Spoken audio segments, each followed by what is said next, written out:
الحمد لله رب العالمين والعاقبة للمتقين والصلاة والسلام على رسوله سيد المرسلين رحمة للعالمين شفيع المذنبين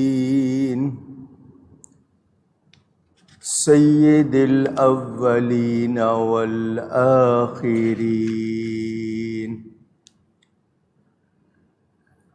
سيدنا ومولانا محمد رسول رب العالمين وعلى آله وصحبه أجمعين. أما بعد فأعوذ بالله من الشيطان الرجيم. بسم الله الرحمن الرحيم. فسبحان الله حين تمسون وحين تصبحون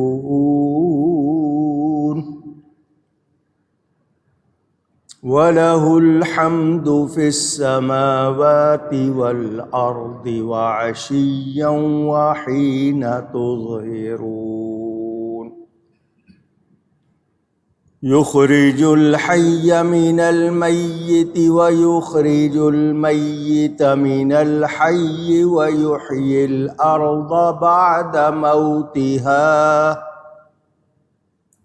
وكذلك تخرجون. صدق اللہ العلی العظیم. محبت کے ساتھ ایک مرتبہ دروشی پڑھ لیجیے. اللہم صلی علی سیدنا و مولانا محمد معدن الجود والکرم وآلہ وصحبہ وبارک وسلم.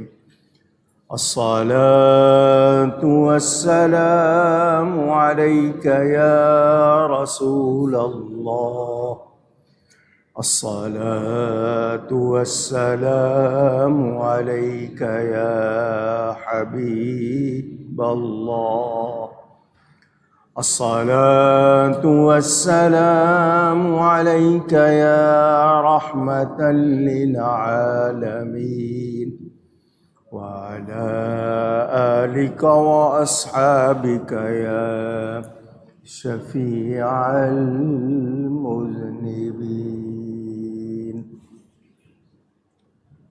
حمد و صلاۃ کے بعد قرآن کریم کی سورۃ الروم کی تفسیر آپ سن رہے ہیں.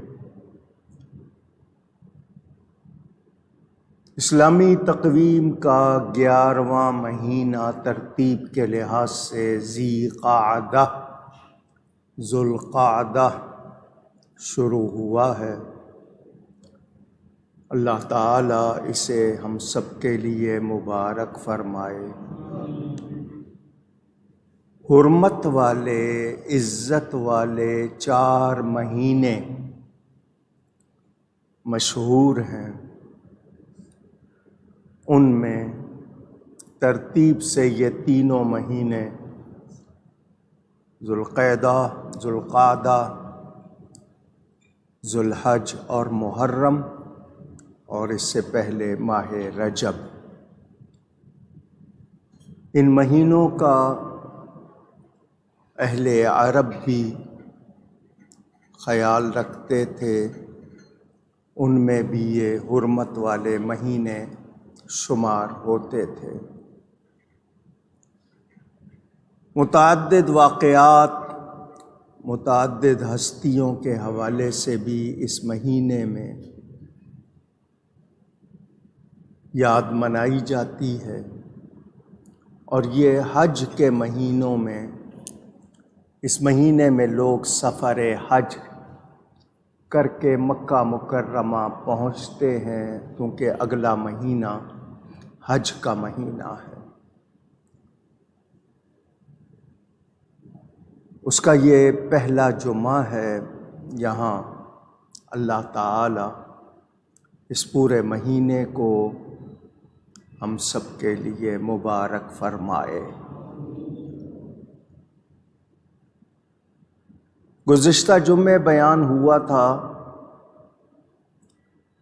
جو لوگ ایمان لائے، ایمان لا کر اچھے کام کیے، ان کے لیے جنت کے باغوں میں، باغوں کی کیاریوں میں مہمانی ہوگی، خاطرداری ہوگی۔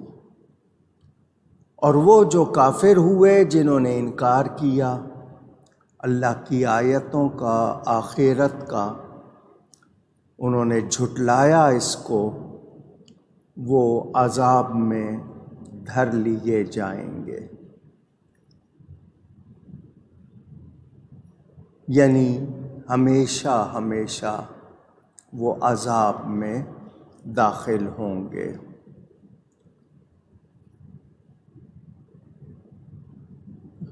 یحبرون اور محضرون، یہ دونوں لفظ بیان ہوئے ہیں۔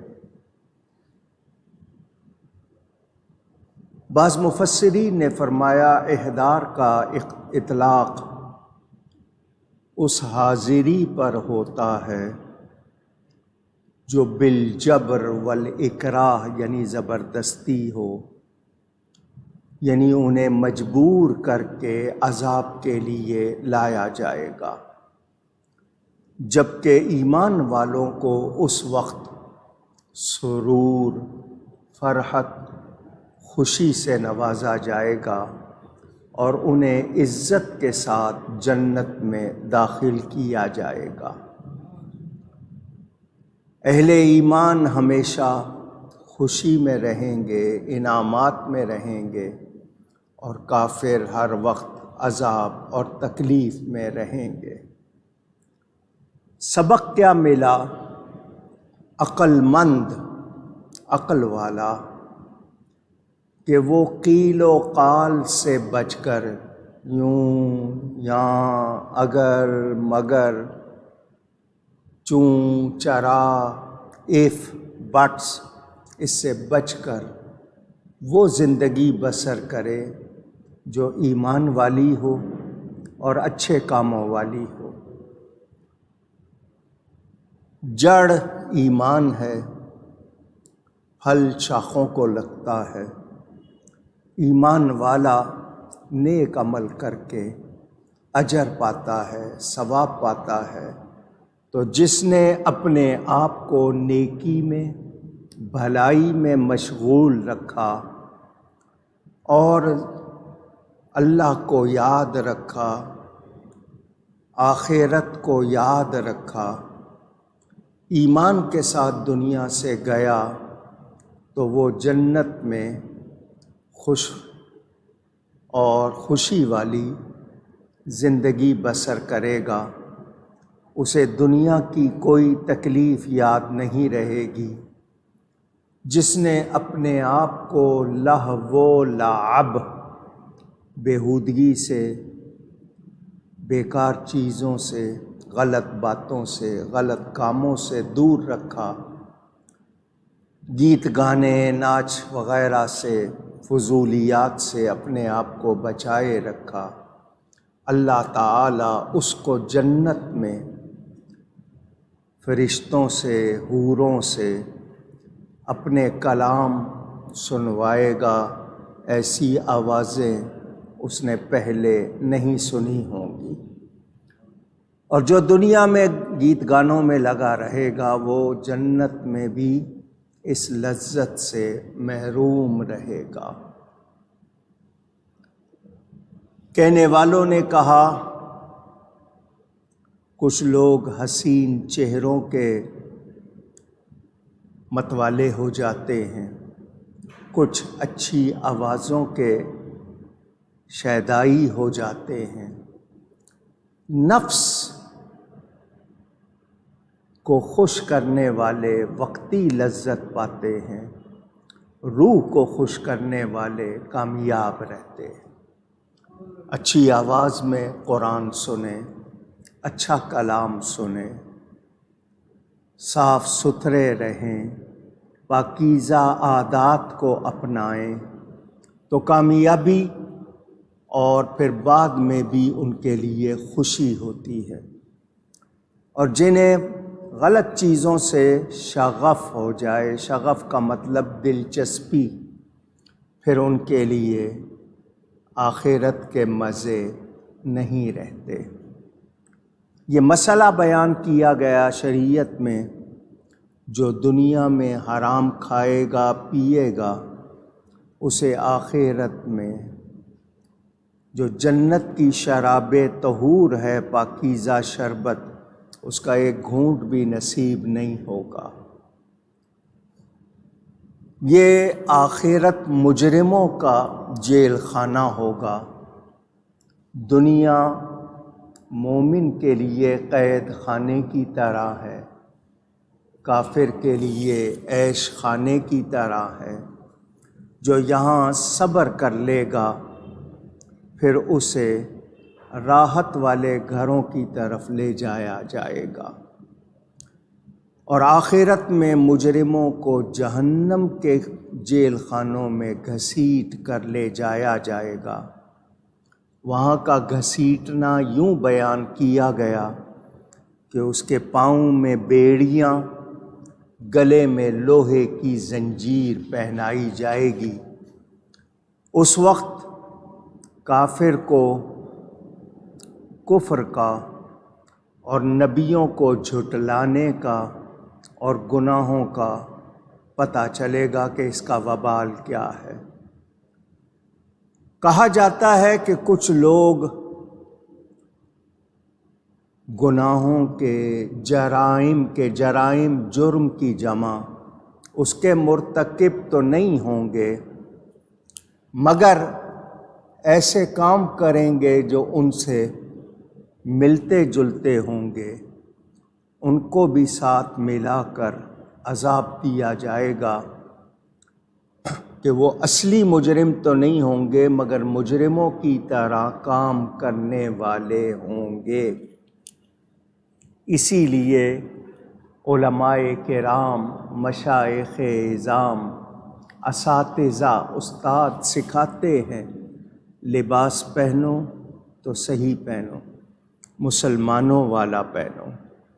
بال کیسے بنا رہے ہیں، چال ڈھال کیسی ہے، طور طریقے کیسے ہیں، غذائیں کیسی ہیں، انداز کیسے ہیں، تو ہمیں غیروں کی مشابہت، ریزمبلنس، ان کی طرح طور طریقے نہیں رکھنے چاہیے۔ ہمیں ہمارے دین نے جو سکھایا ہے اس کے مطابق کرنا چاہیے۔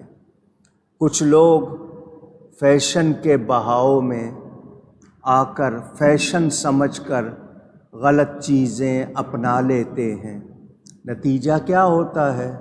پھر ان کی وہ عادت بن جاتی ہے، پھر ان کو وہی چیز اچھی لگتی ہے، نتیجے میں پھر ان کے لیے وہ مشابہت جو ہے وہ وبال بن جاتی ہے۔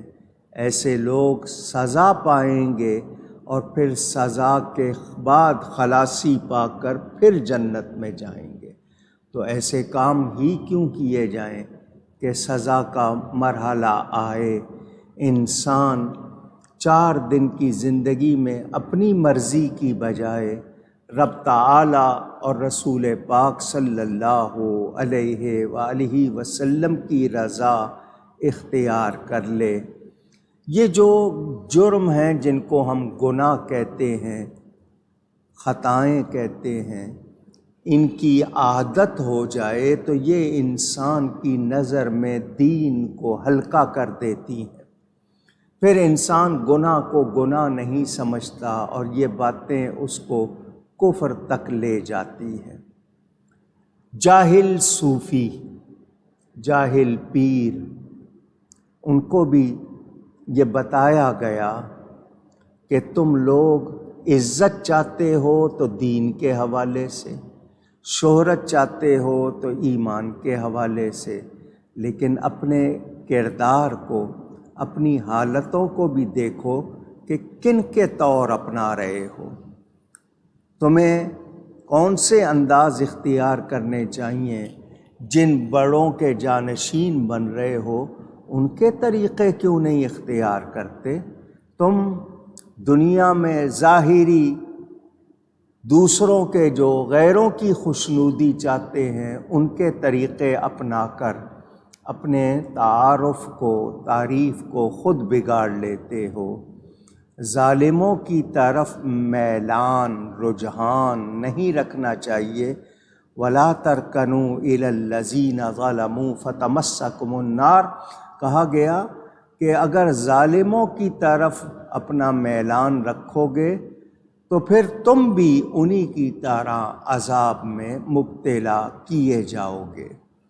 ایک انسان کی سوچ، اپروچ، اس کی طبیعت، اس کا مزاج، اس کی کیفیت، اس کا حال ظاہر کرتا ہے کہ اس کے اندر خیالات کیسے ہیں، اس کے اندر کون سی چیز جو ہے وہ زیادہ غالب ہے، حاوی ہے، تو اسی کے مطابق اس کے طور طریقے ہوتے ہیں۔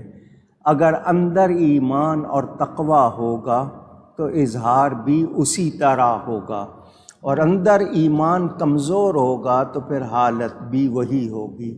آپ نے دیکھا ہوگا داڑھی نہیں رکھیں گے، پابندی سے نماز نہیں پڑھیں گے، لباس بناؤ سنگار جو بھی کرتے ہیں، اب کیا ایسے لوگ واقعی اللہ کو راضی کر رہے ہیں یا اپنے نفس کو راضی کر رہے ہیں؟ روحانی دنیا کے لوگوں کو بہت زیادہ محتاط ہونا چاہیے، اور جو لوگ ظاہری ہیں وہ بھی سوچیں کہ 2 دن کے آپ دکھاوے کو اہمیت دے رہے ہیں، حقیقت کو اہمیت نہیں دے رہے، تو یہ سمجھداری کی بات نہیں۔ اب ہم نے 2 باتیں اچھی طرح جان لی کہ ایمان بنیاد ہے، صحیح عقیدے ہونے چاہیے، اور اس کے بعد عمل بھی اچھے ہونے چاہیے۔ جھوٹ نہ بولیں، دھوکہ نہ دیں، غیبت نہ کریں، کسی کا حق نہ دبائیں، سچ کو نہ چھپائیں، بری صحبت میں نہ پڑیں، غلط کمائی نہ کریں، غلط غذائیں نہ کھائیں۔ جب یہ چیزیں واضح ہیں تو ہم ڈاکٹر کے کہنے پہ پرہیز کر لیتے ہیں، رب کے کہنے پہ پرہیزگاری کیوں نہیں اختیار کرتے؟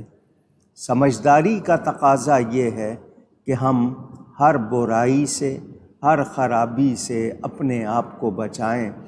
سفید چادر پر داغ کس کو پسند ہوگا؟ کون چاہے گا؟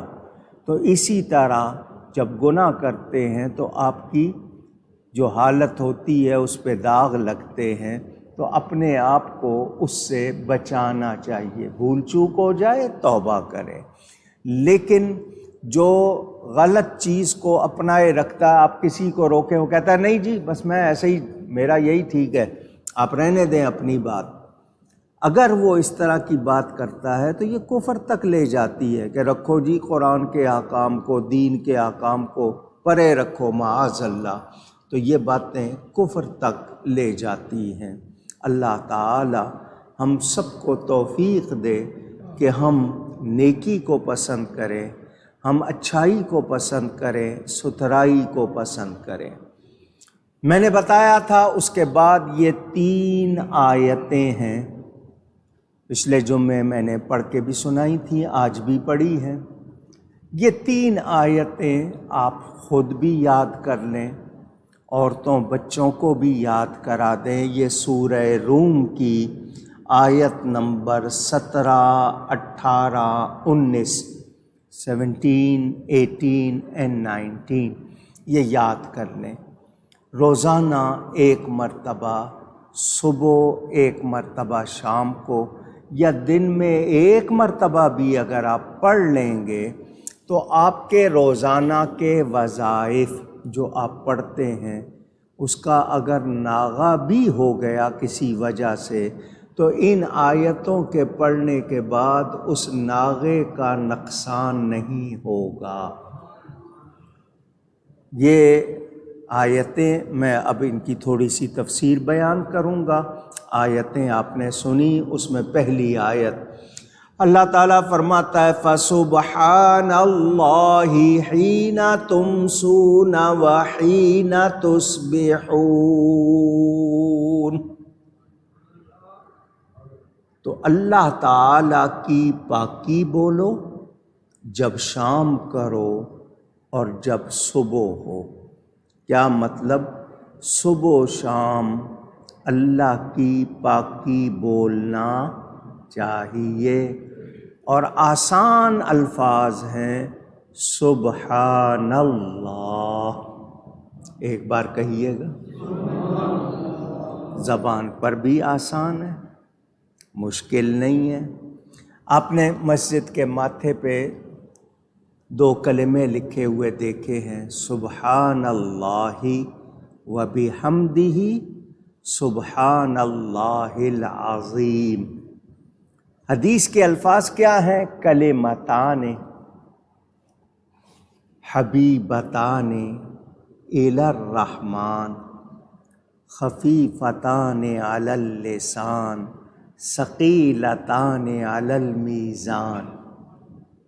یہ 2 کلمے ہیں، اللہ کی بارگاہ میں پیارے ہیں، زبان پر ہلکے ہیں، وزن میں بھاری ہیں۔ یاد کرنے میں صبح فجر کے بعد سورج نکلنے تک اگر آپ یہ کلمات دہرائیں، سبحان اللہ و بحمدہ سبحان اللہ العظیم، اور بڑھا لیں و بحمدہ استغفر اللہ، تو صبح اور شام کو آپ یہ پڑھیں، آپ کے حصے میں کتنی برکتیں آئیں گی آپ کو شمار کرنا مشکل ہوگا۔ اور فجر کے بعد سورج نکلنے تک جو یہ پڑھتا ہے، اگر اس کو رزق میں تنگی کا سامنا ہو، مشکلات کا سامنا ہو، تو اس کے پڑھنے سے اس کی وہ تنگی دور ہو جاتی ہے۔ اور پھر اللہ کی پاکی سبحان، اس کے معنی پاک کے ہیں، سبحان اللہ، اللہ پاک۔ یہ اللہ تعالیٰ کا نام نہیں ہے سبحان، مگر اس کی صفت ہے۔ وہ کیسا پاک ہے؟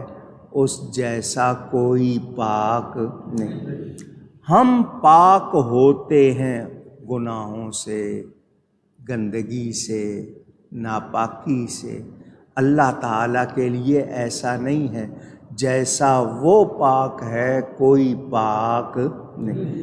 اگر کہیں کہ ناپاکی سے پاک ہونا یا کسی چیز سے پاک ہونا، تو اللہ تعالیٰ ایسا پاک ہے کہ یہ اس طرح کا پاک ہونا اس کے لیے نہیں، جیسا وہ پاک ہے کوئی اور نہیں ہے۔ وہ اولاد سے پاک ہے، اولاد ہونے سے پاک ہے، اس کی کوئی اولاد ہو وہ اس سے پاک ہے، اس کی کوئی بیوی ہو وہ اس سے پاک ہے۔ ہر قسم کے نقص سے، کجی سے، برائی سے، خامی سے، کمزوری سے، معذوری سے، مجبوری سے وہ کہیے گا پاک ہے۔ کیسا پاک ہے؟ اس جیسا کوئی اور پاک نہیں۔ تو اللہ کی پاکی بولنا، آپ سبحان اللہ کہتے ہیں۔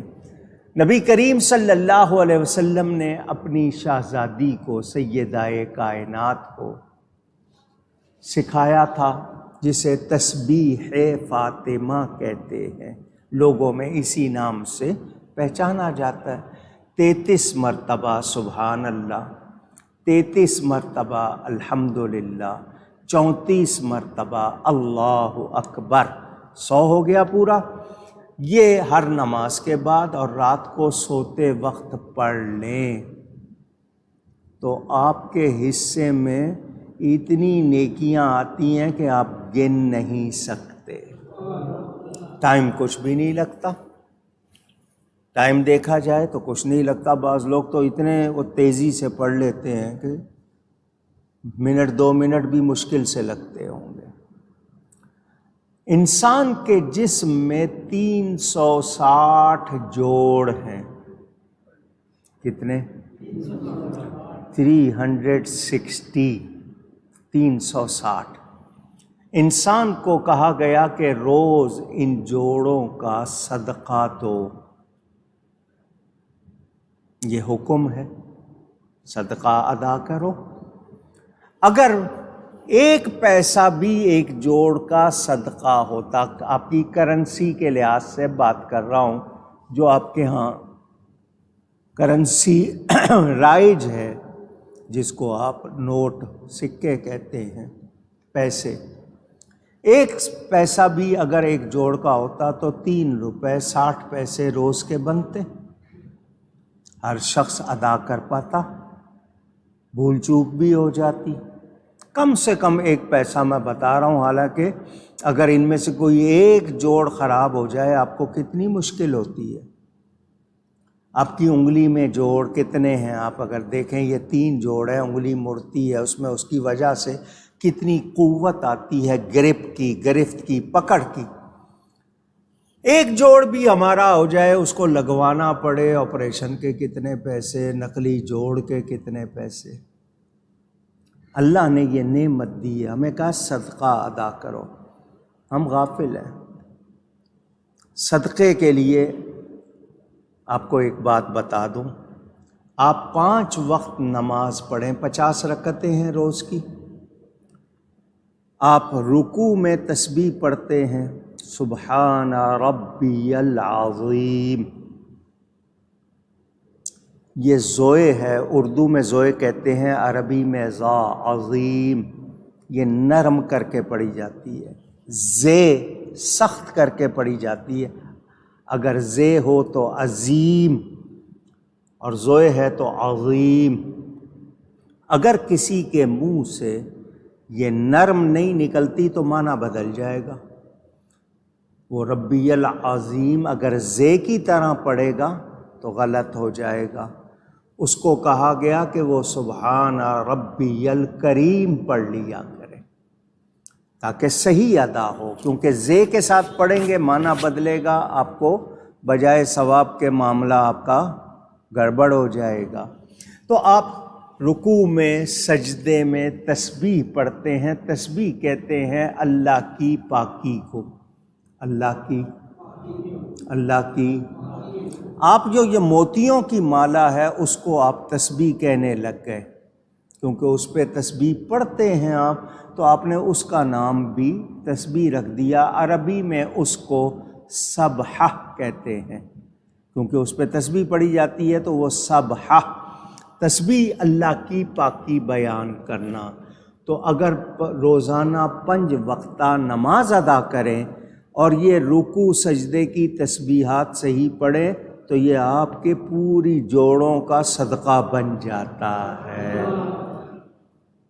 پیسے بھی نہیں خرچ ہوتے، ثواب الگ ملتا ہے، 1 حرف پر آپ کو نیکی مل رہی ہے، 1 حرف پر، پورے لفظ پر۔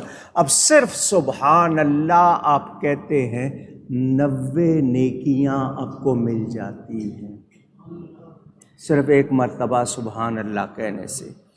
جنت میں آپ کی طرف سے ایک پودا لگ جاتا ہے، آپ سبحان اللہ کہتے ہیں، فرشتہ آگے کہنے لگ جاتا ہے، یہ سلسلہ چلتا رہتا ہے، منہ آپ کا پاک ہوتا ہے، آپ کو اللہ فرماتا ہے میری تسبیح بولو، میری تسبیح کرو، میری پاکی بیان کرو۔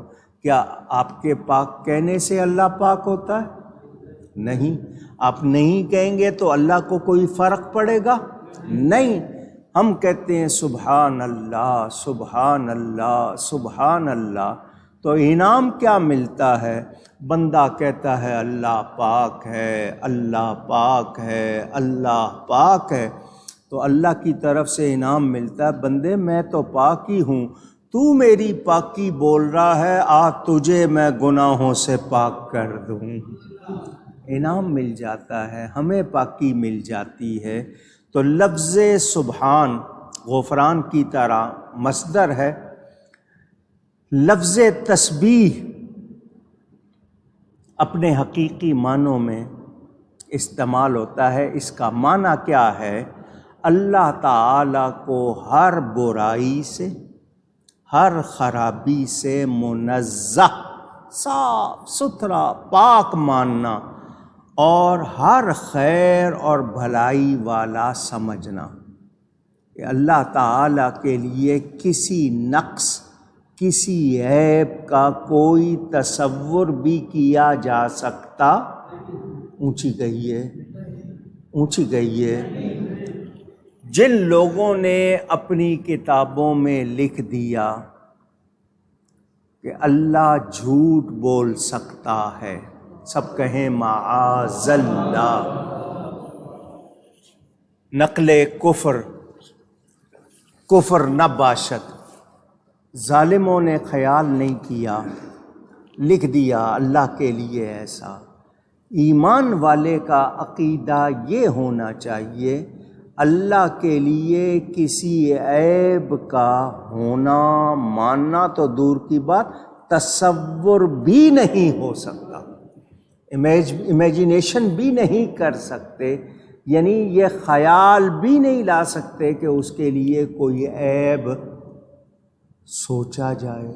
بولنا تو بات کی بات، سوچنے کی بھی گنجائش نہیں۔ وہ پاک ہے ہر شر سے، ہر برائی سے، ہر خرابی سے پاک ہے۔ اللہ تعالی پاک ہے۔ محبت سے کہیے اللہ تعالی پاک۔ اب معنی کیا ہوا؟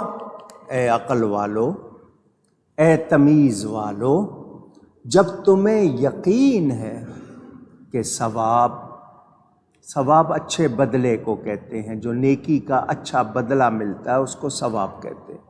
نعمتیں اللہ کی طرف سے جو مہربانیاں ہوتی ہیں اہل ایمان کے لیے، نیک لوگوں کے لیے، اور عذاب جہنم کس کے لیے ہے؟ انکار کرنے والوں کے لیے، جھٹلانے والوں کے لیے۔ تو جب تمہیں یہ یقین ہے تو پھر اللہ کی پاکی بولو، اللہ کی پاکی بولو۔ اور ہمیں خود سکھا دیا گیا کیسے بولنا ہے، تو پھر مہربانی ہو گئی۔ میں اپنی طرف سے کہوں، مجھے جو لفظ خود رب نے سکھا دیے اس سے اچھے لفظ کہاں ہو سکتے ہیں؟ تو ہر وقت کیا کہنا چاہیے؟ سبحان اللہ کہیے گا، عادت بنا لیں سبحان اللہ۔ اللہ کو ہر اس امر سے پاک سمجھو جو اس کی شان کے لائق نہیں۔ جنہوں نے جھوٹ کی نسبت امکان اللہ کے لیے ممکن مانا جھوٹ کو، انہوں نے دلیل کیا دی؟ کہنے لگے وَهُوَ عَلَىٰ كُلِّ شَيْءٍ قَدِيرٌ۔ ترجمہ کیا کیا؟ اللہ ہر چیز پر قدرت رکھتا ہے۔ قدرت کا مطلب اس کو کرنے کی طاقت رکھتا ہے۔ انہوں نے شے کا ترجمہ چیز کیا۔ ہم کیا ترجمہ کرتے ہیں؟ وَهُوَ عَلَىٰ كُلِّ شَيْءٍ قَدِيرٌ، کہ وہ ہر چاہے پر قادر ہے، جو وہ چاہتا ہے اس پر وہ قادر ہے۔ اور اللہ کے لیے عیب کی کوئی سوچ کی بھی گنجائش نہیں ہے۔ اب ایک شخص اگر یہ دلیل دیتا ہے کہ اللہ ہر چیز پر قادر ہے، تو اگر یہ کہیں کہ جھوٹ پر قادر نہیں ہے تو پھر ہر چیز پر تو نہ ہوا، تو پھر آگے تو لسٹ بن جائے گی، پھر صرف جھوٹ کی نہیں بنے گی، پھر بہت سی لمبی لسٹ بن جائے گی۔ تو رستہ کھلے گا یا نہیں کھلے گا؟ تو ایمان والے کا عقیدہ یہ ہے کہ اللہ کے لیے کسی عیب، کسی نقص، کسی برائی، کسی خرابی کی سوچ کی بھی گنجائش میرا رب پاک ہے، میرا رب پاک ہے، اور جیسا وہ پاک ہے کوئی اور پاک نہیں۔ شام کو بھی صبح کو بھی اس کی پاکی بولنی ہے۔ ہمیں کہا گیا کہ حین تمسون وحین تصبحون، شام کو بھی صبح کو بھی۔ انسان کے منہ سے اللہ کی پاکی کا لفظ نکلے گا تو انسان کو برکت ملے گی، خود اس کو انعام ملے گا۔ اگر ایک شخص اللہ کی پاکی بیان کرنے سے اپنی زبان کو روکے گا تو اس کو کوئی خیر اونچی۔ ہمارا مزاج ہے، ہمیں کوئی نئی چیز دکھائی جاتی ہے ہم کہتے ہیں واہ، ہمارے منہ سے واہ نکلے گا، بہت اچھے۔ ہم انگلش میں واو حیرانی کے الفاظ کہہ دیتے ہیں۔ کہنا کیا چاہیے؟ کہیے گا سبحان اللہ۔ اگر عادت ہو جائے سبحان اللہ، ماشاء اللہ، انشاء اللہ، تبارک اللہ، جزاک اللہ، یہ عادت ہو جائے تو آپ کو نیکیاں ملتی رہتی ہیں، آپ کے منہ پر اچھے الفاظ رہتے ہیں، اور آپ کو اس کا انعام بھی ملتا رہتا ہے۔ مگر عادت نہیں ڈالی ہم نے۔ اب سبحان اللہ، ہمارے ہاں کچھ لوگ تقریر کرتے ہوئے، نعت پڑھتے ہوئے کہلواتے ہیں آپ سے سبحان اللہ کہو، وہ کہلواتے ہیں۔ اگر وہ اس لیے کہلوا رہے ہیں کہ ان کو مزہ آئے، ان کی یعنی ایک طرح سے داد جس کو کہتے ہیں اپریسیشن، کہ ان کو داد ملے، تو پھر کوئی ثواب نہیں ہوگا۔ اللہ کے ذکر کے طور پر کہیں اور کروائیں تو ثواب ملے گا۔ مثلا میں آپ سے کہوں سبحان اللہ کہو تاکہ مجھے پتہ چلے میری بات سے آپ خوش ہو رہے ہیں، میں کہلوا رہا ہوں۔ آپ صرف مجھے خوش کرنے کے لیے کہہ رہے ہیں، داد کے طور پر کہہ رہے ہیں، تو کوئی ثواب نہیں۔ اللہ کے ذکر کے طور پر کہیں گے تو پھر ثواب ہوگا، پھر ثواب ہوگا۔ وہ یہی کہیں گے نا ہم سبحان اللہ ہی کہلوا رہے ہیں نا، کوئی غلط نہیں، تو آپ سبحان اللہ کہلوائیں، خود بھی کہیں اللہ کے ذکر کے طور پر۔ یہ نہیں کہ ذرا آپ کی کیفیت بنی رہے، بات ہی اس انداز سے کرو کہ لوگ سن کر خود کہیں، خود لوگوں کے منہ پر جاری ہو۔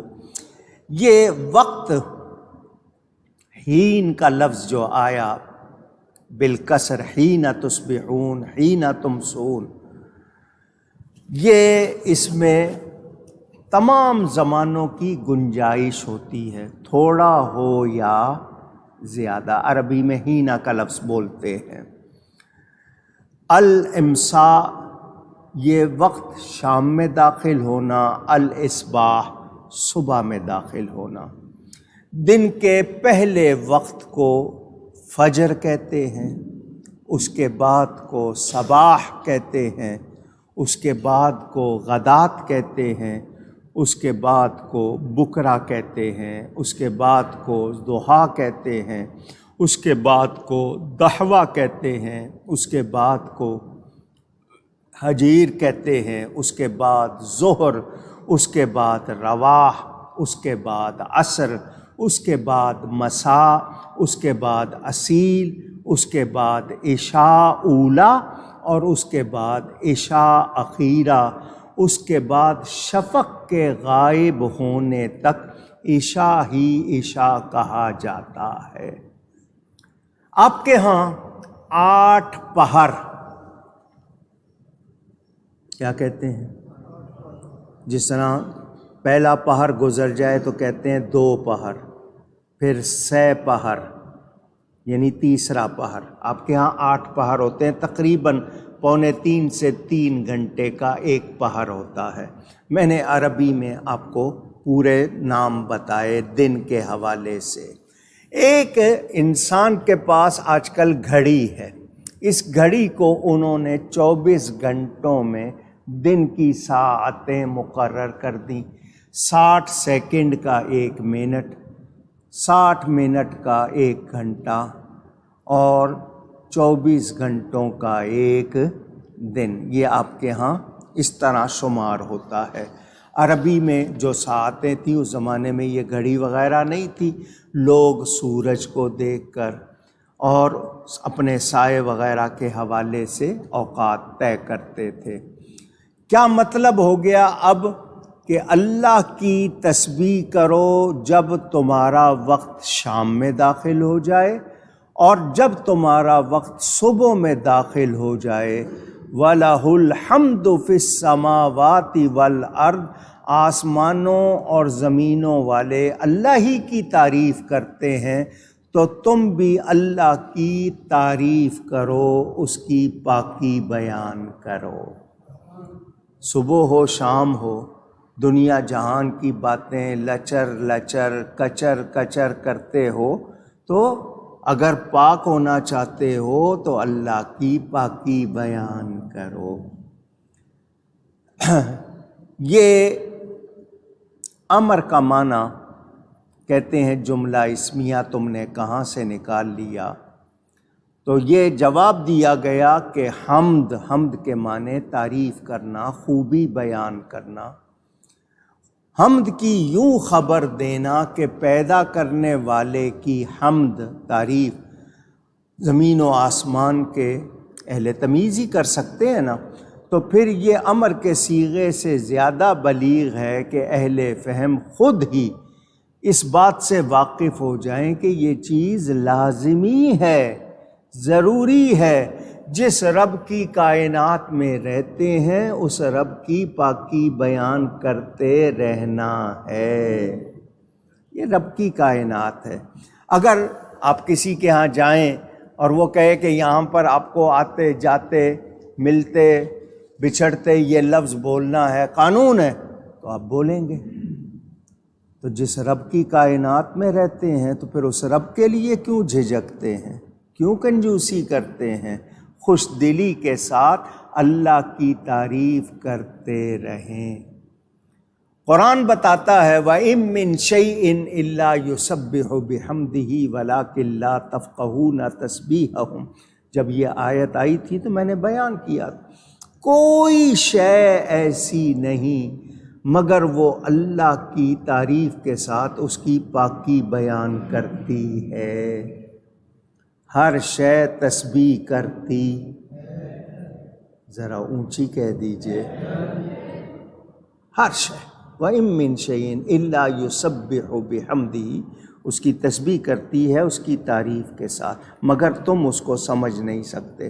میں نے آپ کو بتایا تھا حضور صلی اللہ علیہ وآلہ وسلم تشریف لے جا رہے تھے، خچر پر سوار تھے، دلدل میول، یہ گھوڑے سے کچھ چھوٹا گدھے سے بڑا جانور خچر کہتے ہیں۔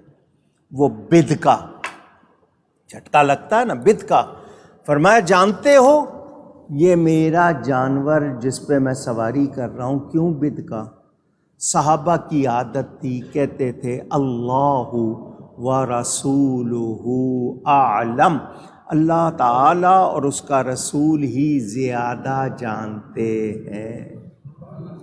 آج لوگ کہتے ہیں اللہ کو اللہ ہی جانے، نبی کو کیا خبر؟ تو صحابہ کہہ رہے ہیں اور حضور ان کو روک نہیں رہے، تو کیا مطلب جو وہ کہہ رہے ہیں صحیح کہہ رہے ہیں؟ آج نبی کے علم کا انکار کر کے خود کو عالم کہلانا چاہتے ہیں لوگ، شرم آنی چاہیے ان کو۔ حضور نے فرمایا اس جانور کو قبروں والوں پر عذاب ہوتا نظر آیا۔ نبی کی سواری کی برکت سے جانور قبر کے اندر دیکھ رہا ہے، تو جب نبی کی برکت سے جانور کو اتنا نظر آ رہا ہے جس جانور پر نبی سواری کر رہے ہیں، تو سمجھدار کو معلوم ہونا چاہیے کہ نبی کی شان کتنی ہوگی۔ وہ کہتے ہیں نبی کو دیوار کے پیچھے کا علم نہیں، تو ایسے لوگ ایمان والے ہیں؟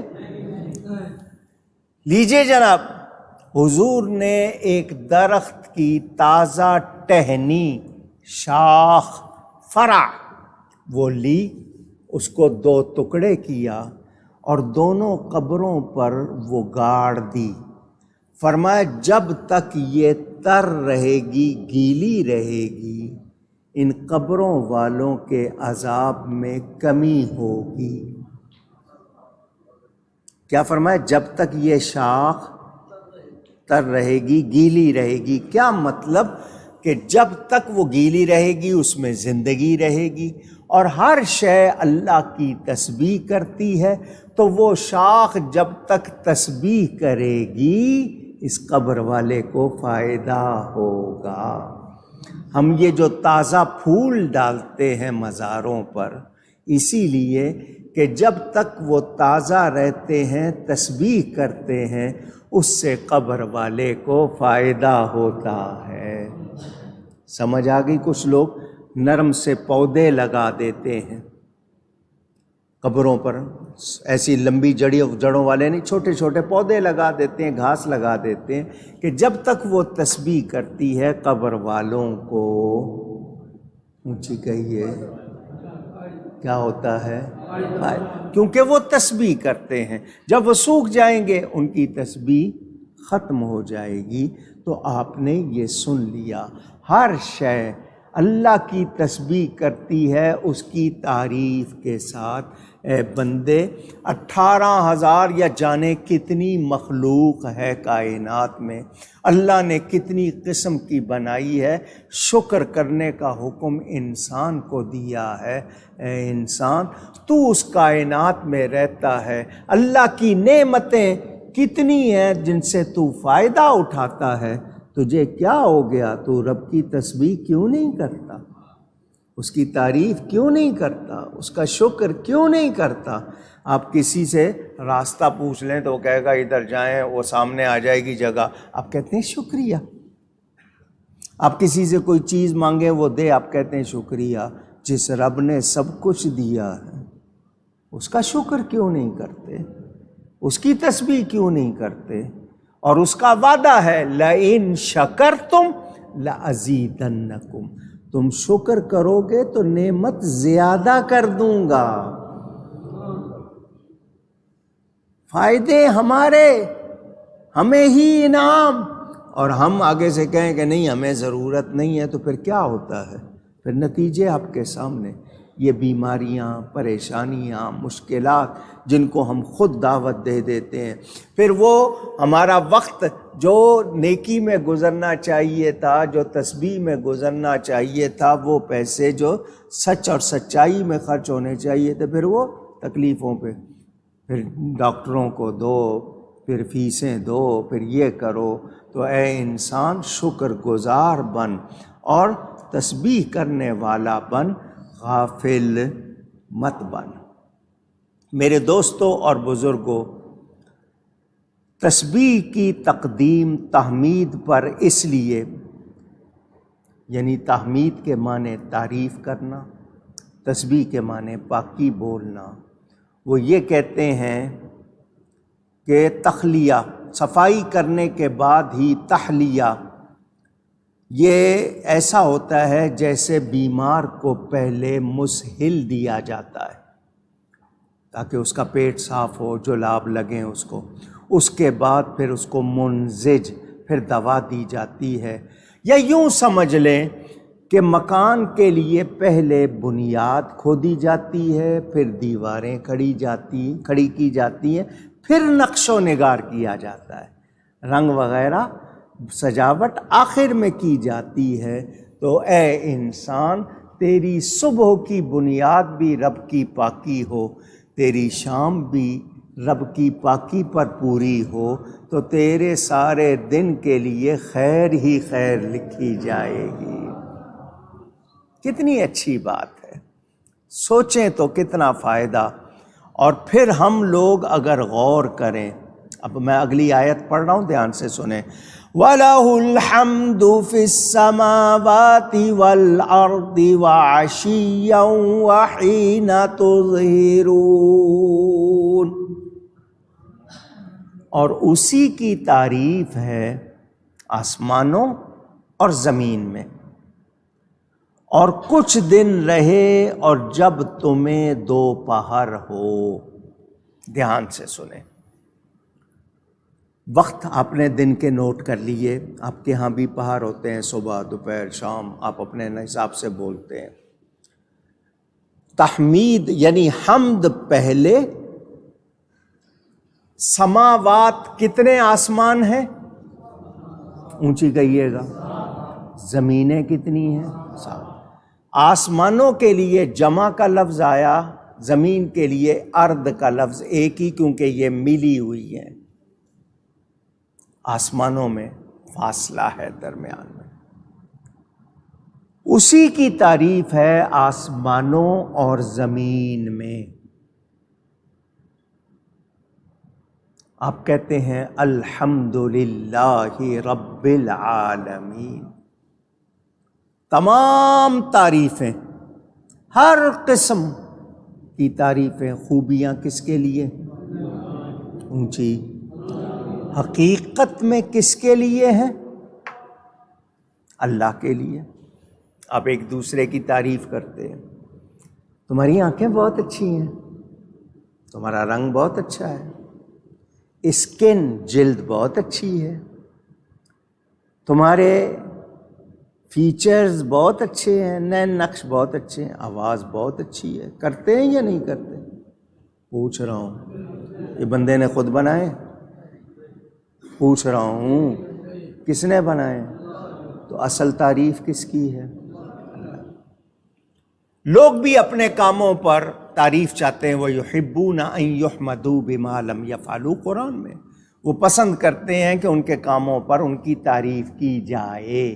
آپ ایک دوسرے کی تعریف کرتے ہیں، کیا چیز بنائی ہے تم نے، یہ کیا کارنامہ انجام دیا تم نے، واہ بھائی واہ. ایک دوسرے کی تعریف. اصل تعریف کس کی ہے؟ اگر اللہ آپ کو صلاحیت نہ دے، اللہ آپ کو کچھ نہ دے تو تعریف ہو سکتی ہے؟ تو اصل تعریف کس کی ہوئی؟ اللہ کی. یہ آپ نے سن لیا. میرے دوستوں اور بزرگوں، اللہ کی پاکی بیان کرنے سے پہلے ذکر آیا اس کی تعریف کا، تسبیح کی تقدیم تحمید پر. الحمدللہ الحمدللہ الحمدللہ، سبحان اللہ سبحان اللہ سبحان اللہ. یاد رہے اللہ جیسا کوئی نہیں. آواز آئے. لیس کمثلہ شیء. اللہ جیسی کوئی چیز نہیں.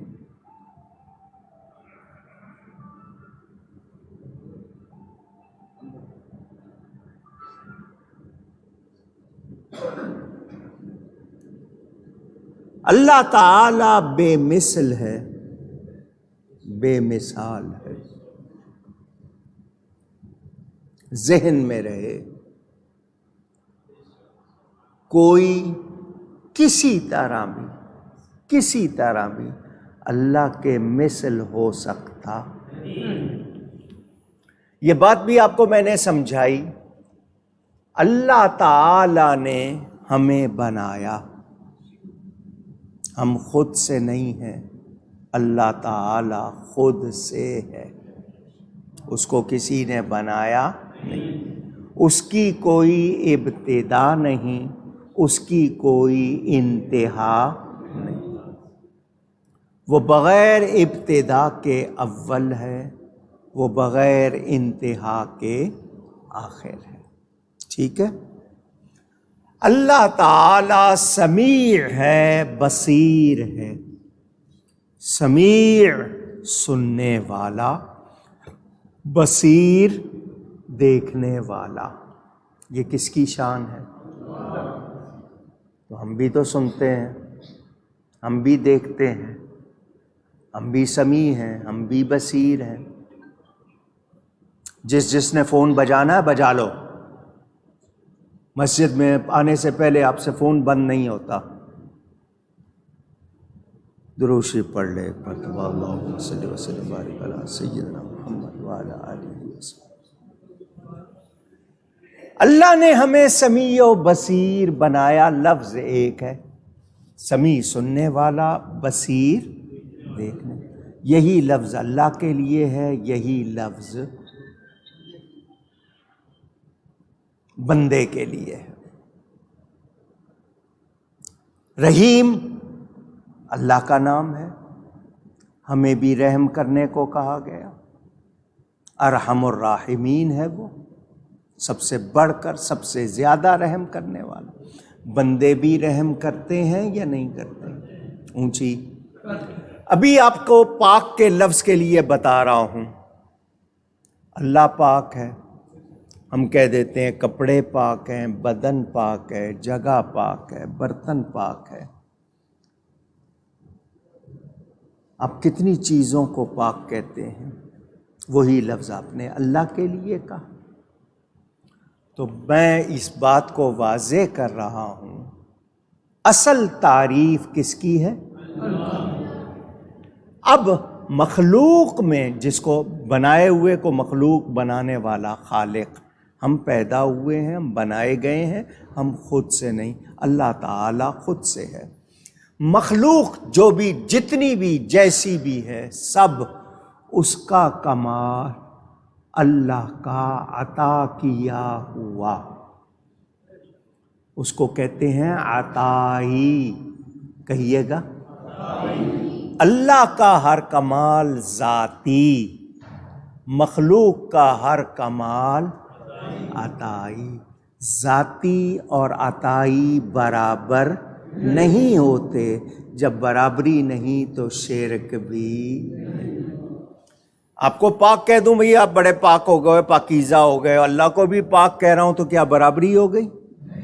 نہیں. کیوں؟ کہ ہماری ہر چیز اللہ کی عطا سے ہے.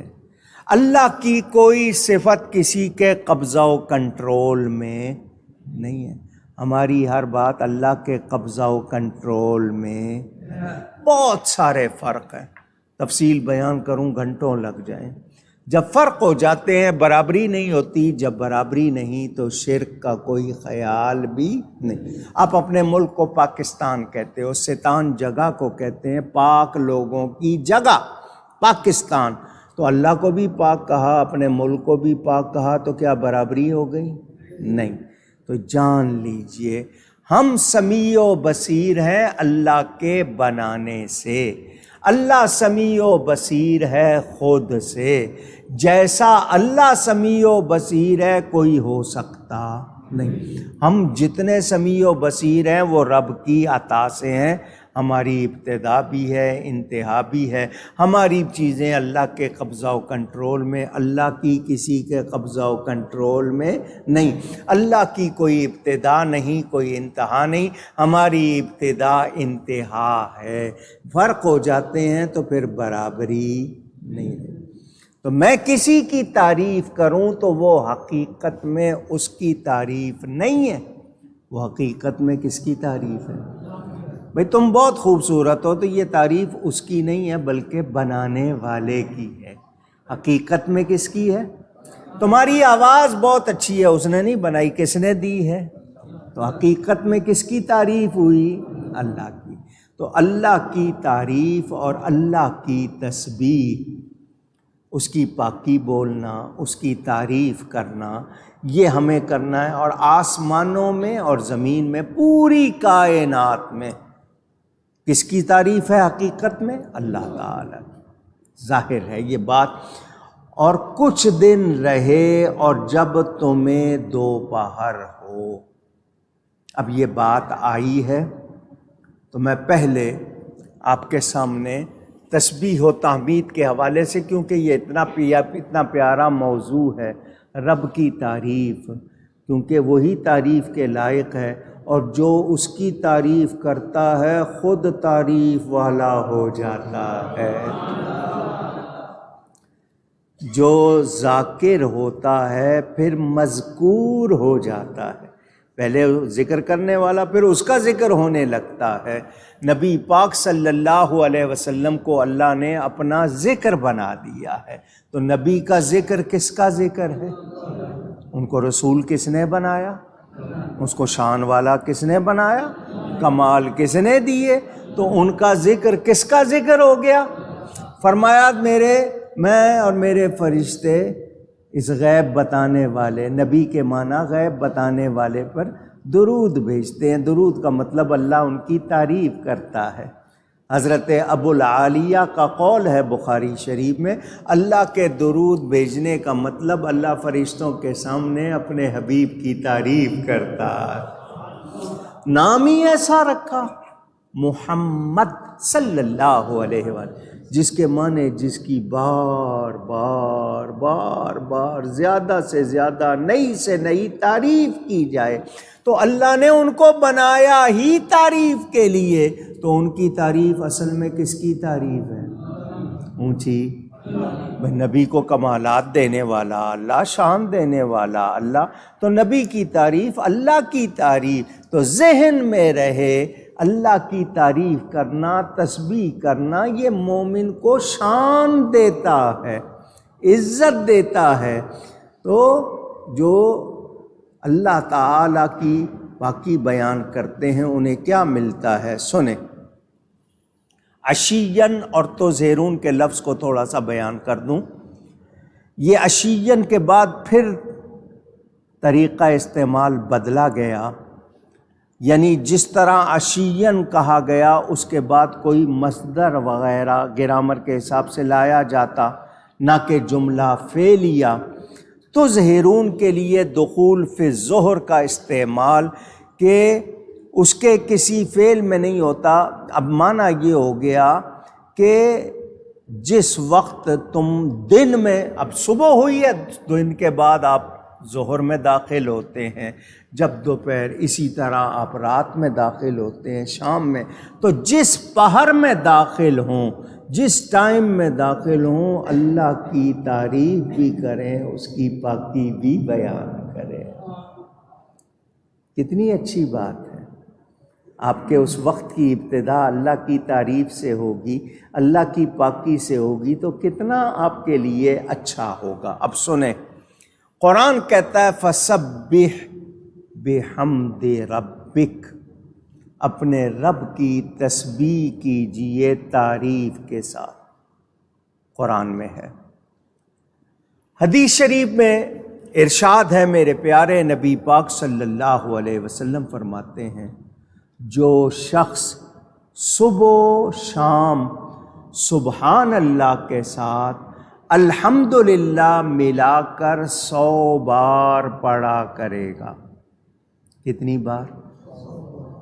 کتنی بار؟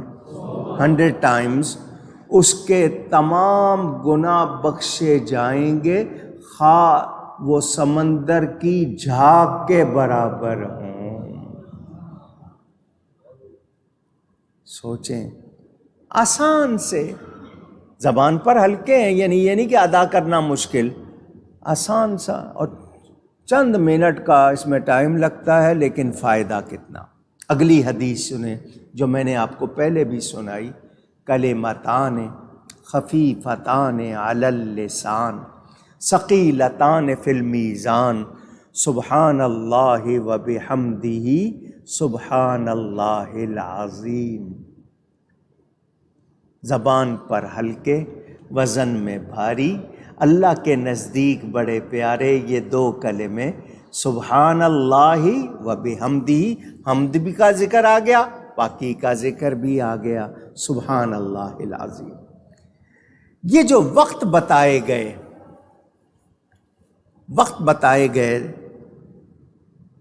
اس سے پتہ کیا چلا کہ ہمارے لیے ہر آنے والی گھڑی انعام ہے۔ دھیان دیجیے گا میری بات پر۔ سانس، ہوا میں نے اندر لی ہوئی ہے، اللہ نہ چاہے تو وہ باہر نکلے گی؟ تو جو مجھے نیا سیکنڈ ملا ہے، نیا لمحہ ملا ہے، انعام ہے یا نہیں ہے؟ اونچی، تو انعام پر کیا کہنا چاہیے؟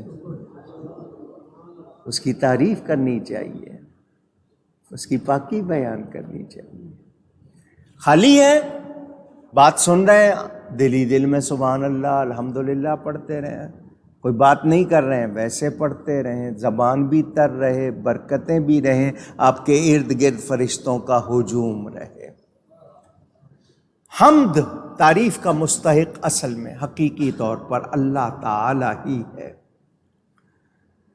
حدیث شریف جو چاہتا ہے کہ اس کے اعمال سے بوریاں بھر جائیں، بوری کا لفظ میں نے سمجھ کے لیے کہا ہے، تھیلے ہوں، بڑے بڑے بیگ ہوں، بھر جائیں، یعنی بہت زیادہ ہوں، تو اسے چاہیے کہ اللہ کی تسبیح زیادہ پڑھے۔ اور سنیں، تسبیح اور تحمید کے حوالے سے میں نے ایک بات آپ کو اور یاد کرانی ہے۔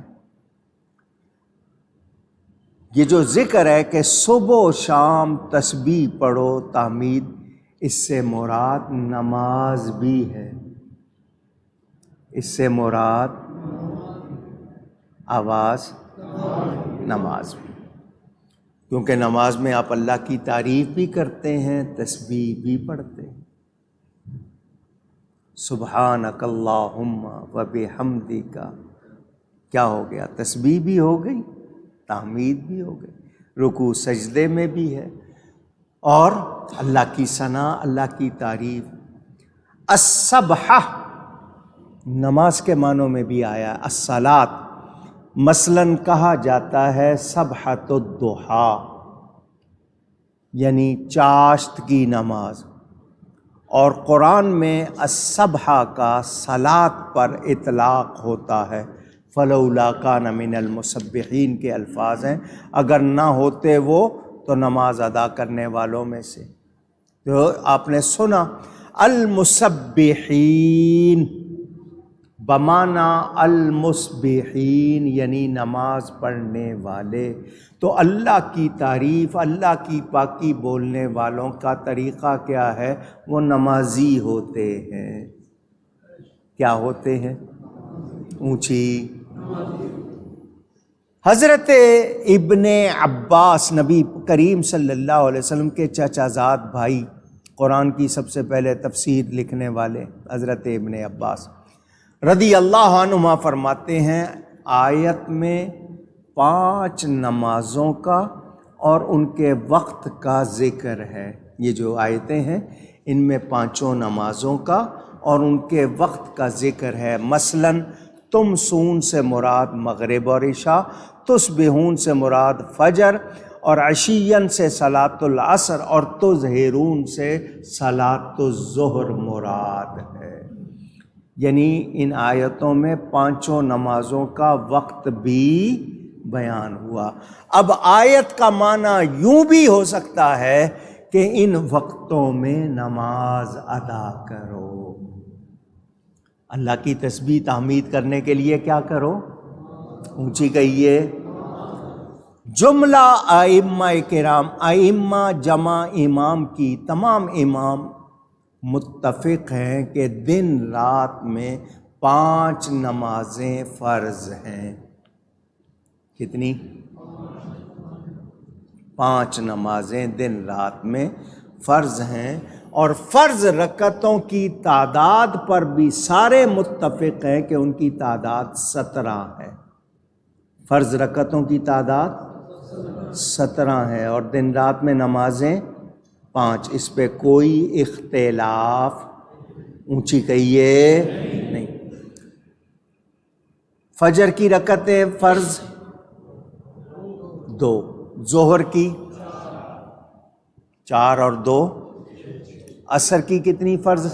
4، 6 اور 4 10، مغرب کی 3، 10 اور 3، عشاء کے 4 فرض، 17 رکعتیں فرض ہیں اور 5 وقت ہیں، اس میں کوئی اختلاف، اونچی کہیے۔ آج کچھ لوگ نماز کے معنی بدلنے چاہ رہے ہیں، وقت کی قید ختم کرنا چاہ رہے ہیں۔ یہ لاکھ زور لگا لیں، ایسا ہو سکتا نہیں۔ شب معراج میں 50 نمازیں فرض ہوئی تھیں۔ کتنی؟ 45 معاف ہوئیں، وفات پائے ہوئے نبی کے وسیلے سے۔ حضرت موسیٰ علیہ السلام، انہوں نے نبی پاک سے کہا جائیے کم کروائیے، حضور 9 مرتبہ تشریف لے گئے، 5 کم ہوتی رہ گئیں، 5 رہ گئیں۔ تو جو وسیلہ نہیں مانتے ان کو چاہیے 50 پڑھیں، ورنہ وسیلہ مانیں۔ اور وسیلہ بھی کس کا؟ وفات پائے ہوئے نبی کا۔ یہ وفات والوں کا تو وسیلہ بالکل بھی نہیں مانتے، تو ان کو کیا چاہیے؟ خیر، یہ بات آئی درمیان 50 نمازیں فرض ہوئی تھیں، اب وہ 50 رکعتیں ہیں۔ اب وہ کتنی ہیں؟ ہم پڑھتے 5 ہیں، اللہ تعالیٰ نے فرمایا میری بات نہیں بدلے گی، پڑھیں گے 5 لکھیں گے 85، ثواب 50 کا ہی ملے گا، کیونکہ اللہ کی باتیں بدلتی نہیں۔ کہا جاتا ہے کہ 5 نمازیں شب معراج میں فرض ہوئیں، 4 رکعت والی، سوائے مغرب کے بعد کو 3 ہوئے، سوائے فجر کے بعد کو 2، باقی میں 3 نمازوں میں 4 فرض ہیں، ایک میں 3 ہے، ایک میں 2 ہیں۔ ایسے ہی کہ جمعہ کی نماز جو فرض ہوئی کہ اس میں 2 رکعتیں، 2 رکعتوں کا ٹائم خطبے کو دیا گیا۔ ایسے ہی سفر میں 2 رکعتوں کی تخفیف ملی کہ جو سفر میں ہوگا فرض رکعتیں اگر اکیلے نماز پڑھے گا تو 4 کی جگہ 2 پڑھے گا، یہ آپ کے لیے رعایت کی گئی۔ حضرت سیدنا امام اعظم ابو حنیفہ رضی اللہ تعالیٰ عنہ کے نزدیک صبح کے وقت کے خروج کے بعد نماز باطل ہو جاتی ہے، بخلاف دوسری نمازوں کے اگر انہیں وقت میں شروع کیا جائے۔ کیا مطلب؟ کہ اگر آپ فجر کی نماز وقت کے اندر شروع کر دیں اور پوری کرتے کرتے وقت پورا ہو گیا درمیان میں اور نماز پوری نہ ہوئی، شروع کی آپ نے آخری منٹ میں، پہلی رکعت تو آپ پڑھ رہے، اتنے میں فجر کا ٹائم ختم ہو گیا، تو وہ باطل ہو جاتی ہے۔ سمجھ آئی آپ کو؟ ہم نماز کو نماز کے وقت میں پڑھیں۔ ان الصلاۃ کانت علی المؤمنین کتابا موقوتا، بے شک نماز مومنوں پر فرض کی گئی ہے، اس کا وقت رکھا گیا ہے۔ ایک ہوتا ہے اول وقت، ایک ہوتا ہے افضل وقت۔ آپ کو یہ لفظ میرے ساتھ دہرانے ہوں گے، ایک ہوتا ہے اور ایک ہوتا ہے، یہ یاد کر لیں۔ مثلا فجر کا وقت ہو گیا، اذان ہو گئی، صبح صادق کے بعد اذان ہو گئی، وہ اول وقت ہے۔ اور جب سفیدی ظاہر ہو جائے، اسفرو کے الفاظ حدیث میں کہ سفیدی ظاہر ہو جائے، وہ افضل وقت ہے۔ اول وقت میں نماز پڑھیں گے، نماز ہو جائے گی۔ ایک ہوتا ہے اول وقت، ایک ہوتا ہے گرمیوں میں ظہر کا وقت، زوال کا وقت ختم ہو گیا، ظہر کا وقت شروع ہو گیا، لیکن تھوڑا ٹھنڈا کر کے پڑھنا افضل ہے۔ سردیوں میں شروع میں پڑھ لیتے ہیں، گرمیوں میں تھوڑا سا دیر سے پڑھ لیتے ہیں۔ تو آپ کو یہ بھی معلوم، لیکن اس کو وقت میں ادا کرنا یہ بھی اس کے لیے ضروری ہے۔ اب نماز کے لیے ہم جانتے ہیں اللہ کے نزدیک عقیدہ توحید کے بعد، اللہ کو ایک ماننے کے بعد سب سے زیادہ پیاری عبادت نماز ہے۔ سب سے پیاری عبادت، ذرا زور سے کریں۔ یہ میں جب اونچی کہتا ہوں، کہلواتا ہوں، تو اس کا میرا مقصد کیا ہوتا ہے؟ آپ کو بات یاد ہو جائے، آپ اس پہ توجہ کریں، آپ کے ذہن میں وہ چیز رچ بس جائے، کیونکہ اللہ کو اس سے بڑھ کر کوئی محبوب عبادت نہیں۔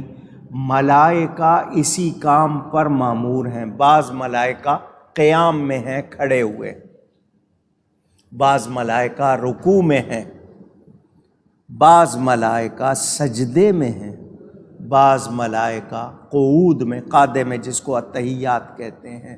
اللہ نے یہ چاروں کام فرشتوں سے الگ الگ کروائے، آپ کو ایک جگہ کر دیا، قیام بھی، رکوع بھی، سجدہ بھی، قعدہ بھی۔ اب میں محبت کی بات کرنے لگا ہوں۔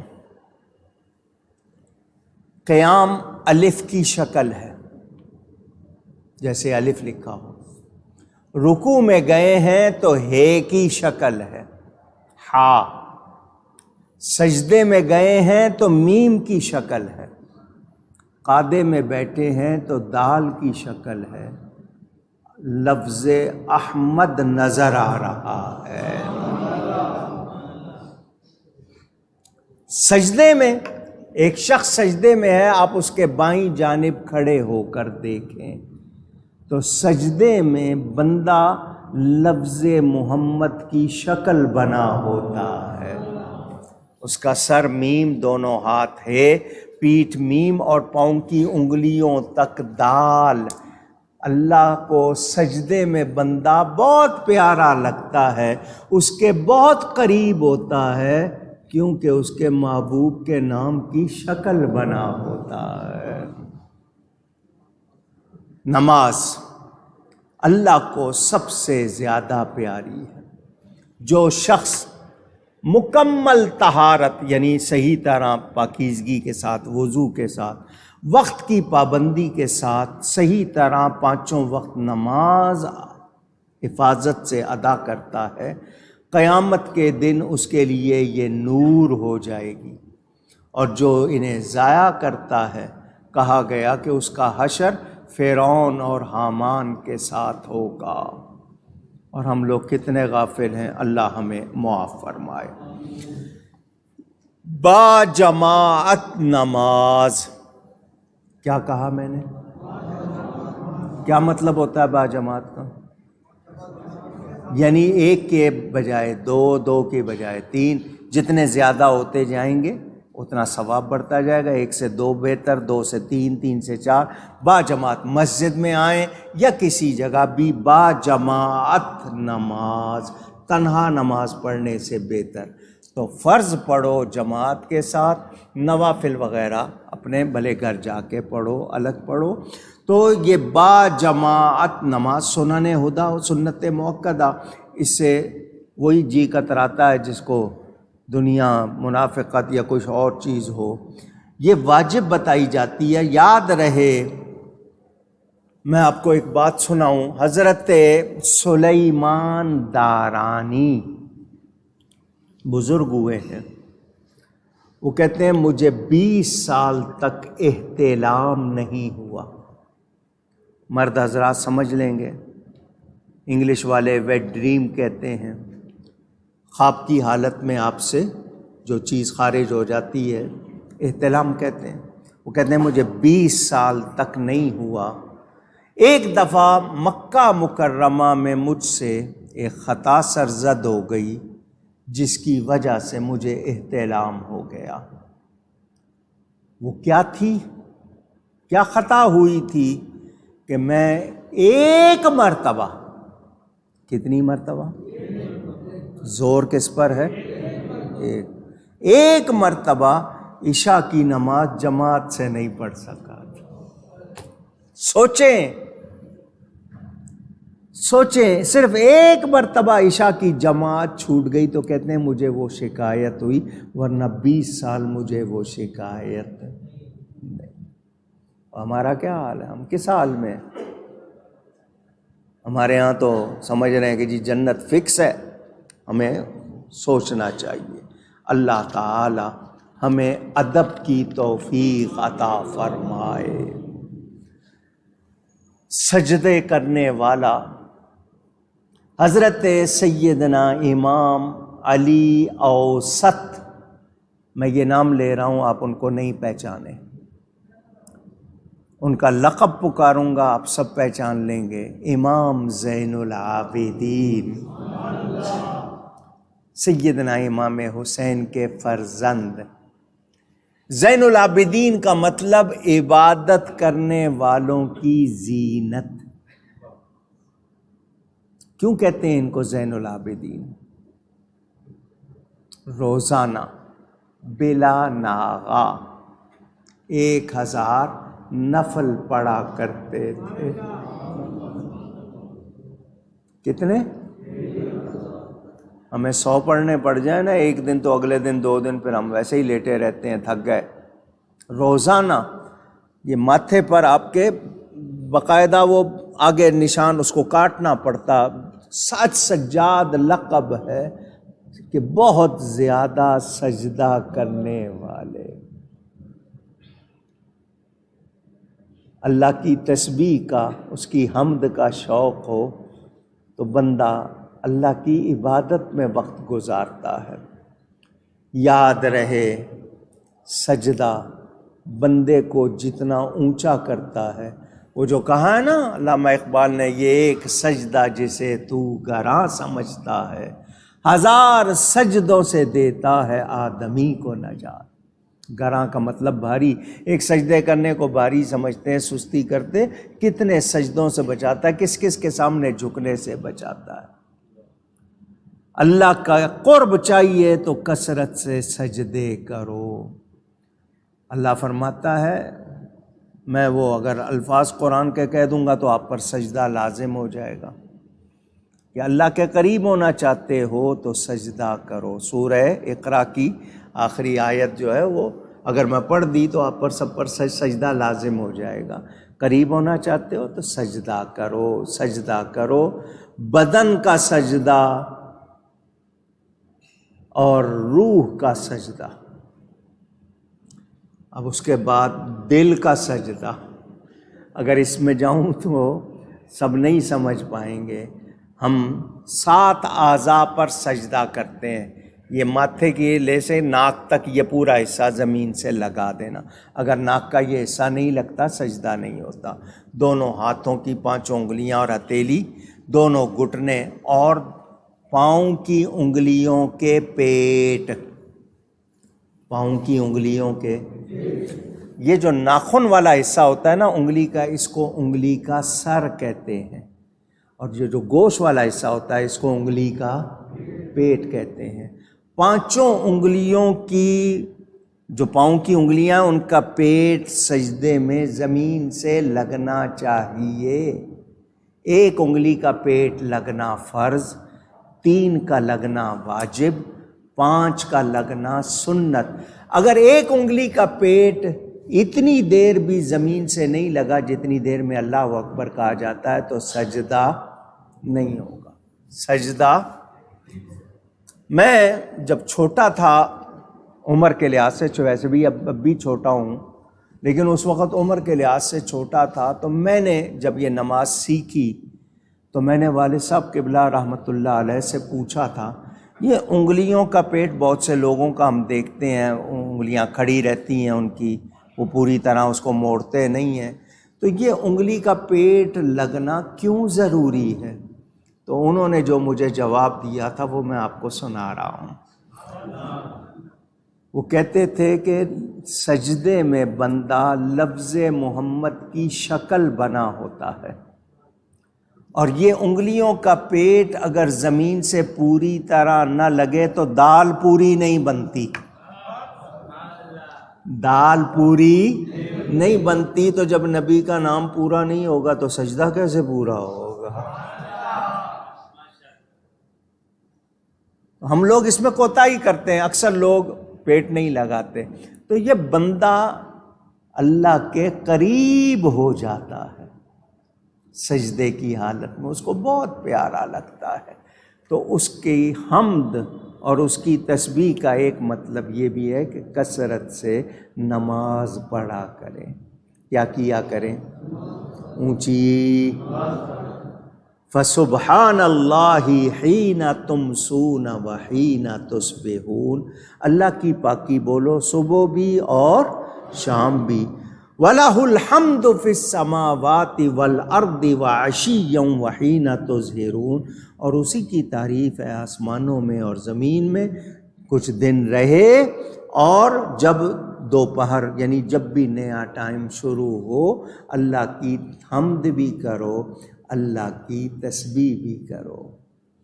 عادت تھی، سکھائی جاتی تھی لوگوں کو. لوری کیا تھی؟ حسبی ربی جل اللہ ما فی قلبی غیر اللہ نور محمد صلی اللہ لا الہ الا اللہ محمد الرسول اللہ صلی اللہ علیہ وسلم.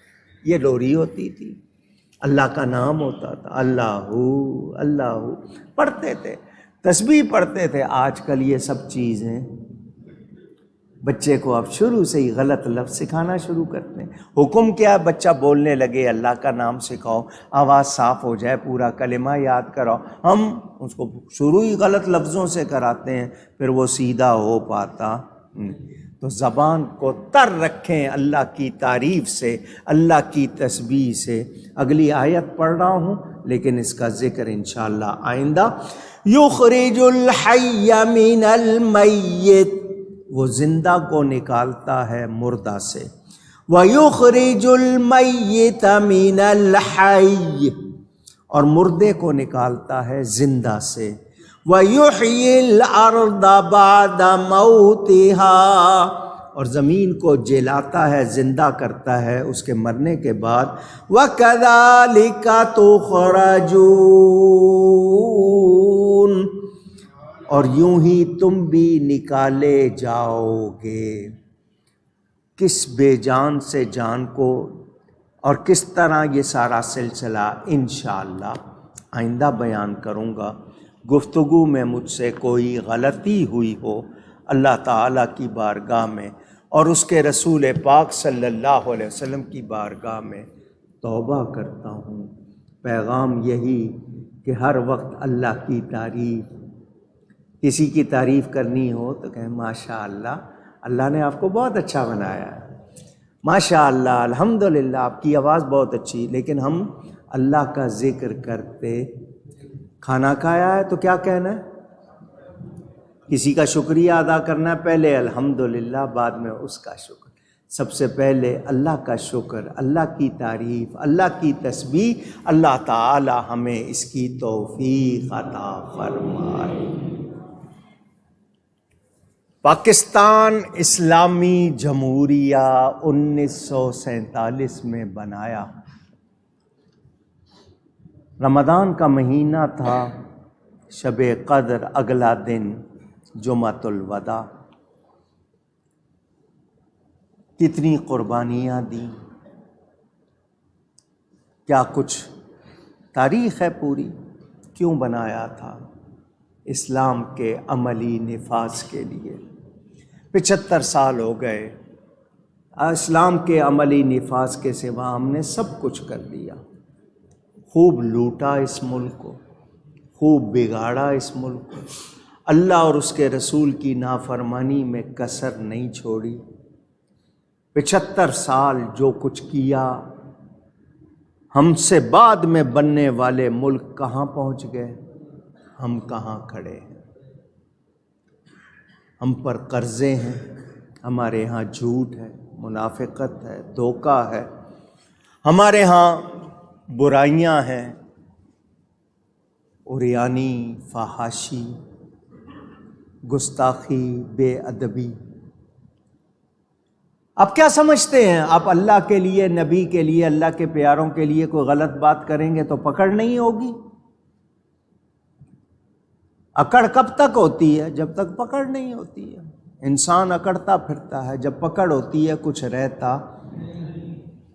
کتنے لوگوں نے ختم نبوت کے خلاف، کتنوں نے ناموس رسالت کے خلاف، کچھ صحابہ، کچھ اہل بیت کے خلاف، نبیوں کے خلاف، قرآن کے خلاف.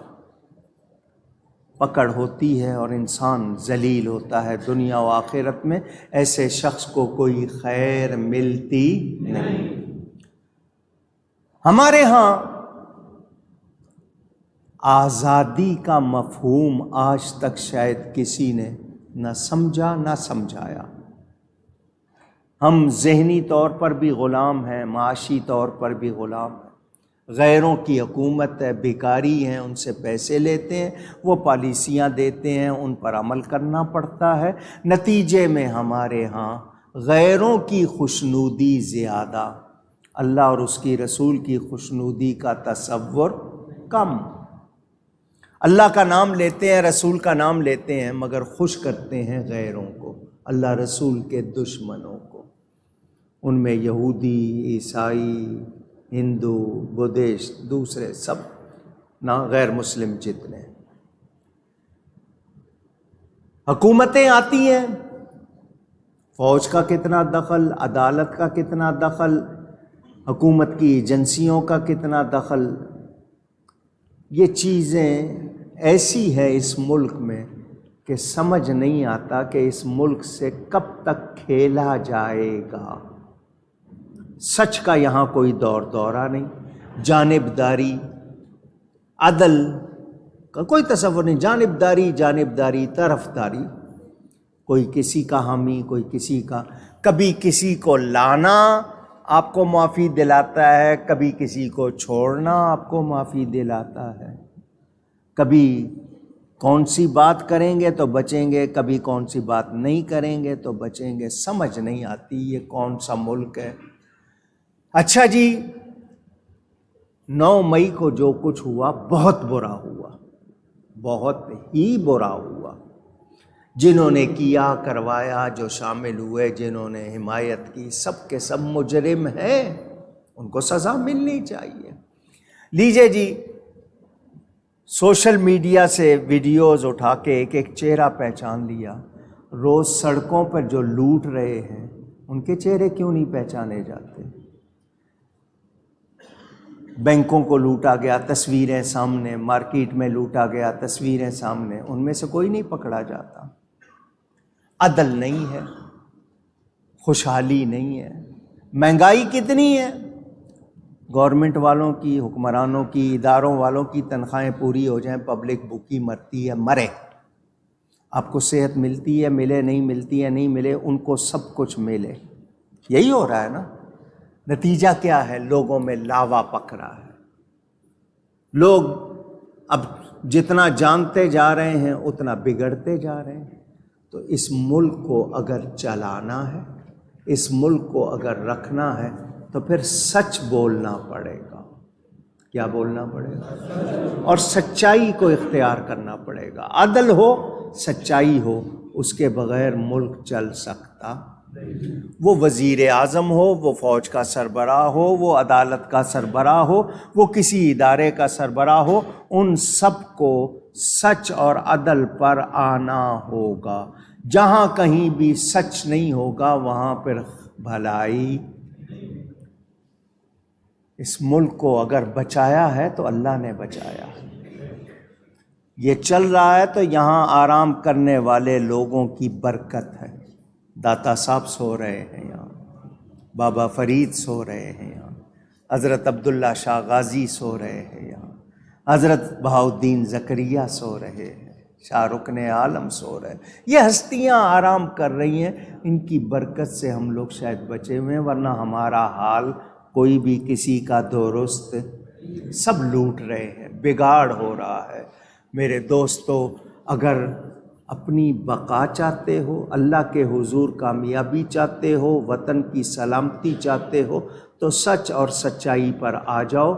سب کے سب، ہر شخص ذمہ دار بنے اور اپنا کردار ادا کرے. ہم لوگ کرپشن چھوڑیں، ملاوٹ چھوڑیں، جھوٹ چھوڑیں، ورنہ پھر ہمارے لیے کوئی بھلائی. اونچی کہہ دیجئے. فیصلہ آپ نے کرنا ہے. میں بھی اور آپ بھی اگر چاہتے ہیں اس ملک میں خوشحالی ہو، امن ہو، تو ہم سب کو سدھرنا ہوگا. اس وطن کے وفادار بنو، دین کے وفادار بنو. اگر آپ اللہ رسول کے وفادار نہیں تو کوئی خیر نہیں، وطن کے وفادار نہیں تو بھی کوئی خیر نہیں. حکمرانوں کو بھی آنکھیں کھولنی ہوں گی.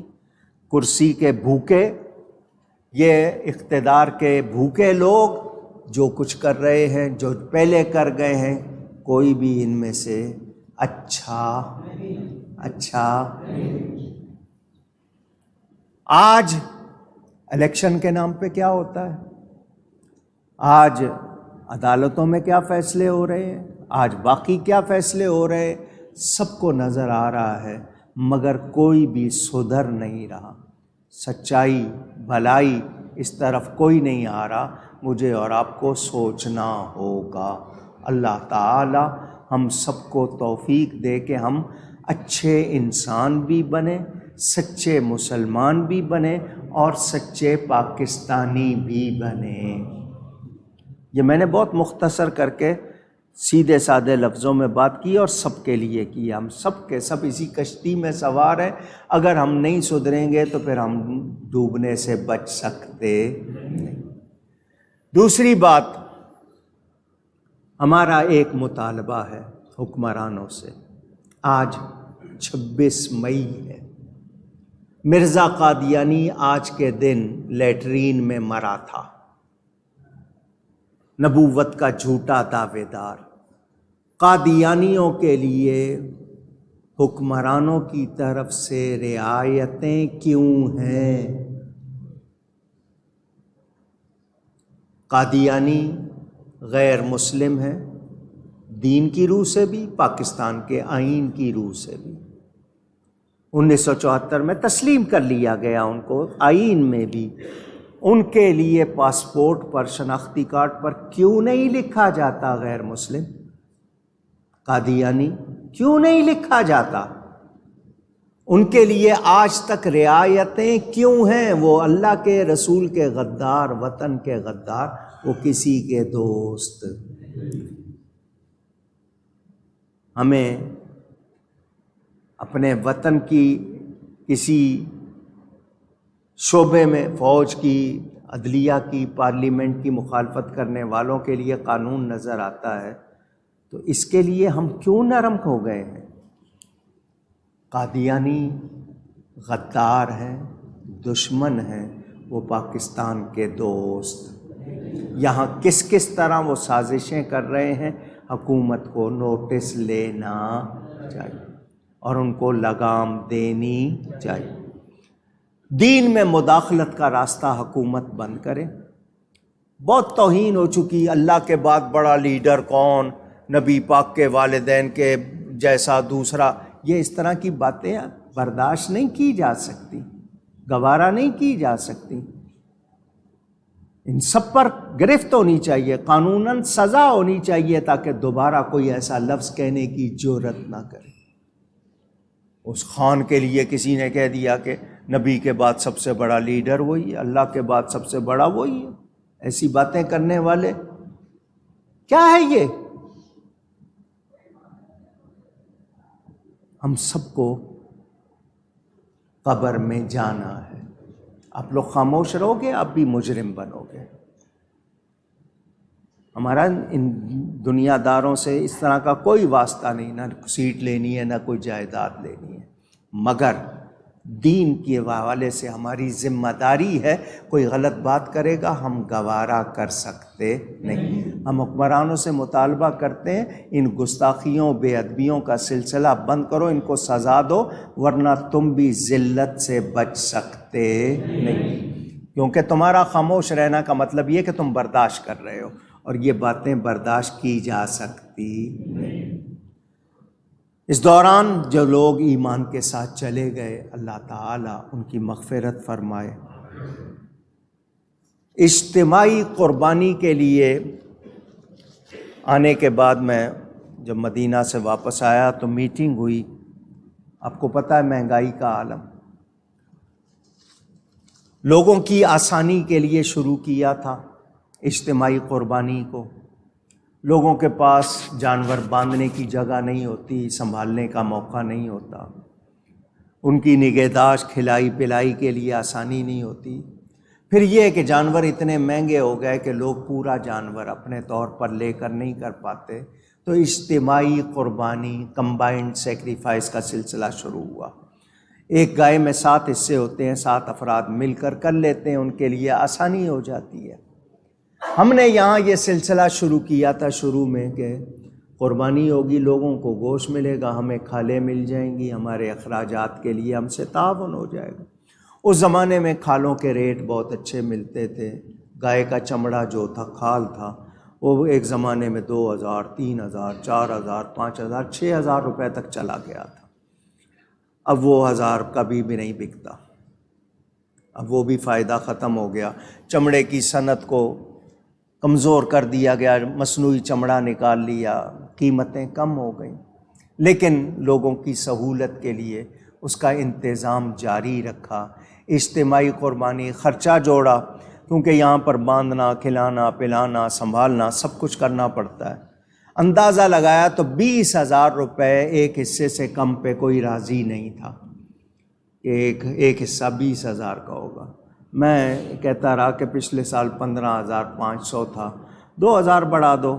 وہ کہنے لگے نہیں جی 20 سے کم نہیں۔ پھر میں بھی اڑ گیا، میں نے کہا اگر تم اتنے ہی ہو تو پھر میں 19 پہ آ جاتا ہوں، بسم اللہ الرحمن الرحیم کے حروف 19 ہیں، میں نے کہا 19 پہ آ جاؤ۔ وہ مان گئے۔ تو اب ایک حصہ 19,000 روپے کا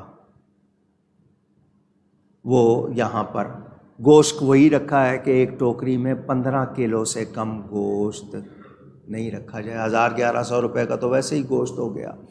آپ لوگ یہ دیں گے، اس میں خرچے کے بعد اگر کچھ پیسہ بچے گا وہ مسجد کو جائے گا۔ لیکن فائدہ کے حوالے سے جو دیکھا ہے اب تک صورتحال بہت کم آتا ہے، لیکن کچھ نہ کچھ پھر بھی اللہ تعالیٰ کر دیتا ہے۔ تو آپ لوگ اگر اجتماعی قربانی میں حصہ لینا چاہیں تو بکنگ شروع ہو چکی ہے، 19,000 روپیہ ایک حصے کا۔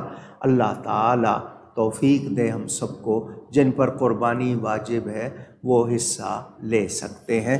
یہ اعلان کرنا بھی ضروری تھا۔